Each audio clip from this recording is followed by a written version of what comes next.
Welcome back to an amazing platform doctor Saima lecture. Start करते हैं हम अपना आज का new topic that was the difference between prokaryotic and eukaryotic cell. पिछले लेक्चर में हमने डिस्कस किया था माइटोकॉन्ड्रिया को। इसके अलावा हम अगले लेक्चर्स में हम क्लोरोप्लास्ट को भी डिस्कस करेंगे और जितने भी आपके एमटीकेट सीरीज में रिमेनिंग टॉपिक है उसको हम डिटेल के साथ डिस्कस करेंगे। आज हम डिफरेंस डिस्कस करेंगे प्रोकैरियोटिक एंड यूकैरियोटिक सेल के दरमियान। स्टार्ट करते हैं बच्चे हम अपना आज का topic prokaryotic cell and eukaryotic cell.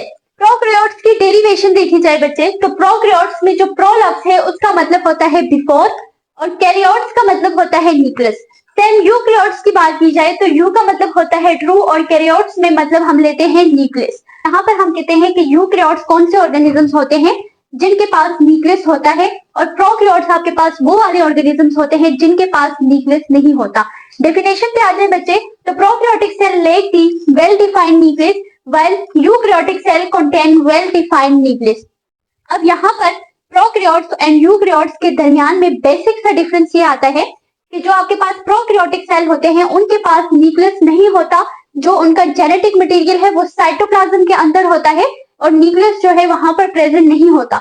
जबकि यूकैरियोटिक सेल में आपके पास न्यूक्लियस प्रेजेंट होता है, डबल मेम्ब्रेन बाउंडेड सिस्टम होता है जिसके अंदर आपके पास जेनेटिक मटेरियल प्रेजेंट होता है। फिर हम बच्चे जेनेटिक मटेरियल की बात करें तो प्रोकैरियोटिक सेल में जो डीएनए है वो प्रेजेंट होता है साइटोप्लाज्म के अंदर, जबकि अगर हम यूकैरियोटिक सेल की बात करें तो डीएनए यहाँ पर प्रेजेंट होता है न्यूक्लियस ऑफ दी सेल। एक में आपके पास जो डीएनए है वो साइटोप्लाज्म के अंदर सबमर्ज होता है, जबकि यूकैरियोटिक सेल की बात की जाए तो डीएनए प्रेजेंट होता है न्यूक्लियस के अंदर। अब यहाँ पर देखा जाए तो ये आपके पास प्रोकैरियोटिक सेल है और ये यूकैरियोटिक सेल है, ठीक है। यहाँ पर बच्चे न्यूक्लियस जो है वो प्रेजेंट नहीं है, यहाँ पर न्यूक्लियस प्रेजेंट है, ठीक है। यहाँ पर जो डीएनए है वो सर्कुलर फॉर्म में साइटोप्लाज्म के अंदर है, जबकि यहाँ पर जो डीएनए है वो लीनियर फॉर्म में है और वो न्यूक्लियस के अंदर है। न्यूक्लियस क्या है? ये डबल मेम्ब्रेन बाउंडेड सिस्टम है। इसको हम डिटेल के साथ नेक्स्ट वीडियो में पढ़ेंगे। अब हम आ जाते हैं टाइप ऑफ डीएनए। तो मैंने कहा कि प्रोकैरियोट्स में जो डीएनए होता है वो सर्कुलर फॉर्म में होता है, जबकि अगर हम यूकैरियोट्स की बात करें तो वहां पर बच्चे डीएनए लीनियर फॉर्म में होता है, लेकिन किसके अंदर होता है? न्यूक्लियस के अंदर। अब बच्चे साइज एंड कम्प्लेक्सिटी की बात करें तो यहाँ पर प्रोकैरियोटिक सेल आपके पास छोटा होता है और सिंपलर होता है, ठीक है। स्मॉलर इन साइज होता है और सिंपलेस्ट होता है। जब आप इसको माइक्रोस्कोप के अंदर देखते हैं तो इसका जो इंटरनली सिस्टम होता है वो इतना कम्प्लेक्स नहीं होता, हर चीज आपको प्रॉपरली समझ आ जाती है, ठीक है। लेकिन अगर हम यूकैरियोटिक सेल की बात करें तो ये तो एक तो ये है कि इसका साइज लार्जर होता है, दूसरा ये है कि ये कम्प्लेक्स होता है। इसको जब आप माइक्रोस्कोप के अंदर देखते हैं तो इसके अंदर जो सिस्टम होता है वो कम्प्लेक्स सिस्टम होता है। इसके अंदर ऑर्गेनेलिस जो है वो एक दूसरे के साथ बहुत सारी पाई जाती है, बहुत ऑर्गेनेलिस होती है, तो ये आपके लिए एक कम्प्लेक्स सिस्टम बन जाता है। अब अगली हेडिंग पे आ जाएंगे मेम्ब्रेन बाउंडेड ऑर्गेनेलिस। मैंने आपको ऑर्गेनेलिस पढ़ाते हुए भी बताया था कि प्रोकैरियोट्स के अंदर मेम्ब्रेन बाउंडेड ऑर्गेनेलिस नहीं होती। मेम्ब्रेन बाउंडेड ऑर्गेनेलिस हमने कौन कौन सी पढ़ी? हमने माइटोकॉन्ड्रिया को पढ़ा, इसके अलावा हमने गोल्जी बॉडीज को पढ़ा, हमने एंडोप्लाज्मिक रेटिक्यूलम को पढ़ा, इसके अलावा हमने न्यूक्लियस को पढ़ा। फिर इसी तरह हमने बाकी भी जो हमारे पास ऑर्गेनेलिस थी उनको पढ़ा, और जितनी भी हमारे पास मेम्ब्रेन बाउंडेड ऑर्गेनेलिस थी वो हमारे पास प्रोकैरियोट्स में प्रेजेंट नहीं होती। जबकि अगर हम यूकैरियोट की बात करें तो वहां पर जितनी भी मेम्ब्रेन बाउंडेड ऑर्गेनेलिस है वो प्रेजेंट होती हैं। अब बच्चे राइबोसोम की बात करें तो मैंने आपको स्टार्ट से ही बताया था कि प्रोकैरियोट्स के अंदर 70s राइबोसोम्स होते हैं, जबकि यूकैरियोट्स के अंदर 80s राइबोसोम्स होते हैं।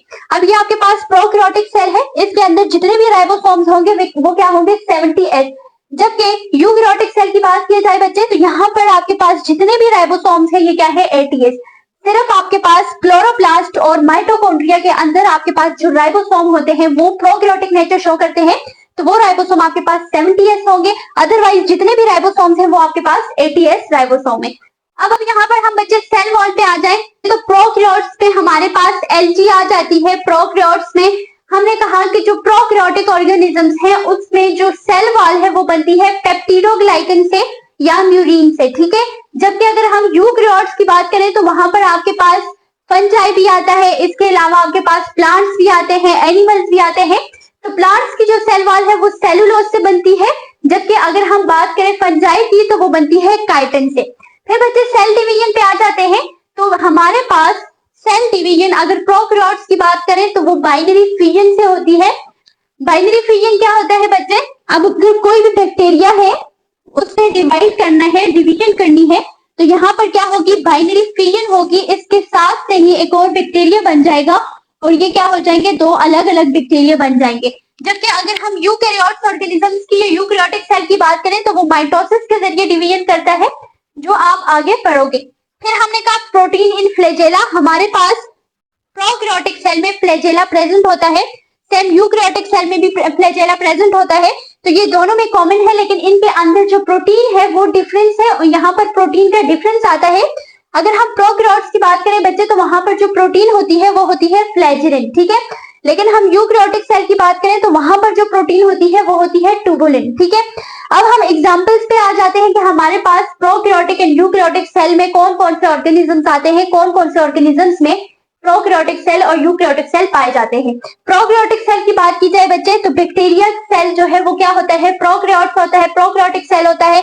सेम साइनोबैक्टीरिया है वो भी प्रोकैरियोटिक सेल होता है। अब ब्लू ग्रीन एल्गी है उसके अंदर सेल क्या होता है, प्रोकैरियोटिक सेल होता है।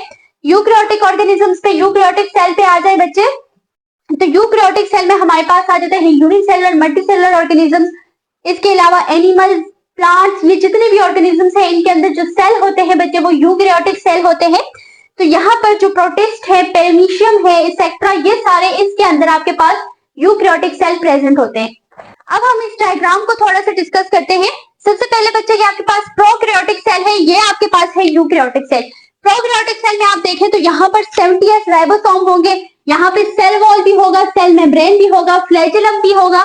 इसके अलावा आपके पास यहाँ पे जो राइबोसोम होंगे वो 70s होंगे। अगर यहाँ पे न्यूक्लियस की बात की जाए तो इसका न्यूक्लियस सर्कुलर फॉर्म में होता है, सर्कुलर फॉर्म में साइटोप्लाज्म के अंदर प्रेजेंट होता है। तो इसकी बहुत ही सिंपलेस्ट किस्म की स्ट्रक्चर है। अदरवाइज हम बात करें यूकैरियोटिक सेल की तो यहाँ पर आपके पास सेल वॉल भी होती है, सेल मेम्ब्रेन भी होती है। इसके अलावा बच्चे यहाँ पर आपके पास दरमियान में न्यूक्लियस प्रेजेंट होता है और न्यूक्लियस के अंदर प्रोटेक्टिव फॉर्म में आपके पास डीएनए प्रेजेंट होता है, ठीक है। अब डीएनए प्रेजेंट होगा, फिर इसके बाद एंडोप्लाज्मिक रेटिक्यूलम भी प्रेजेंट होंगे, फिर माइटोकॉन्ड्रिया भी होगा, क्लोरोप्लास्ट भी होगा, माइक्रोट्यूब्यूल्स भी होगा, माइक्रोसोम्स भी होंगे। जितनी ऑर्गेनेलिस है वो यहाँ पर प्रेजेंट होगी।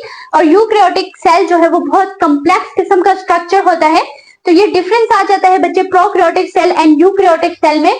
यहाँ तक इतना ही था बच्चे। नेक्स्ट लेक्चर में हम डिस्कस करेंगे जो रिमेनिंग टॉपिक्स है, लाइक न्यूक्लियस को, इसके अलावा क्लोरोप्लास्ट को, जो प्लास्टिड्स हैं उनको पढ़ेंगे। और आपकी एमटीकैट सीरीज को हम फिनिश करेंगे। जो cell structure and function chapter है आपका वो इंशाल्लाह बहुत ही जल्द खत्म हो जाएगा। अगर आपने मेरा चैनल सब्सक्राइब नहीं किया तो आप कर लें, ताकि आपको जितनी भी न्यू वीडियोस है वो आपको मिलती जाए और आप उससे फायदा उठा सकें। सो नेक्स्ट लेक्चर के लिए वेट करें, तब तक के लिए अल्लाह हाफिज।